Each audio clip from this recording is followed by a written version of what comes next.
చూడండి ఈ పూల మొక్క పూలతోటి ఉన్నప్పుడు ఎంత అందంగా ఉంటుందో, ఇట్లా విత్తనాలు రెడీ అయినప్పుడు అంత డల్గా అనిపిస్తుంది చూడండి. ఇవన్నీ కూడా మీకోసమే విత్తనాల కోసం వదిలేసిన. చాలామంది ఇష్టపడే ఇలాంటి మొక్కలు ఏంటంటే పూజలో అయినా వాడుకుంటారు కదా.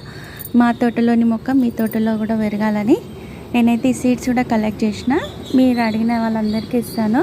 ఇలా ఒక్క రకమే కాకుండా కొన్ని కూరగాయ విత్తనాలు, వాటితో పాటు ఇలా కనకంబరాలు, ఇట్లా రెయిన్ లిల్లీ, ముద్ద శంకు, ఇంకా వీటితో పాటు గోరింక పూల విత్తనాలు కూడా రెడీ అవుతున్నాయి. ఇంకా వంకాయ విత్తనాల గురించి చెప్పనవసరం లేదు. 4 రకాలు అయితే ఉన్నాయి. 4 మంచి వెరైటీసే. ఇలా చారల వంకాయ, ఇలా వీటన్నింటితో పాటు దగ్గరలో ఉన్న వాళ్ళకైతే ఇట్లా తమలపాకు మొక్కలు, సన్నజాజి కొమ్మలు కూడా ఇస్తాను. ఇంకా ఈ కుంకుమ బంతి అయితే చెప్పనవసరం లేదు, మీకు మంచిగా వస్తాయి. దోస విత్తనాలు, చాలా రకాల కూరగాయ విత్తనాలు, సబ్జా, సోర విత్తనాలు, ఇంకా బీరకాయలు అయితే మనకి ఒక్క కాయతోటి అయితే కర్రీ వేసుకోవచ్చు. అంత బాగా పెద్ద సైజులో వస్తుంటాయి. ఇది పెద్ద సైజు బీరకాయ.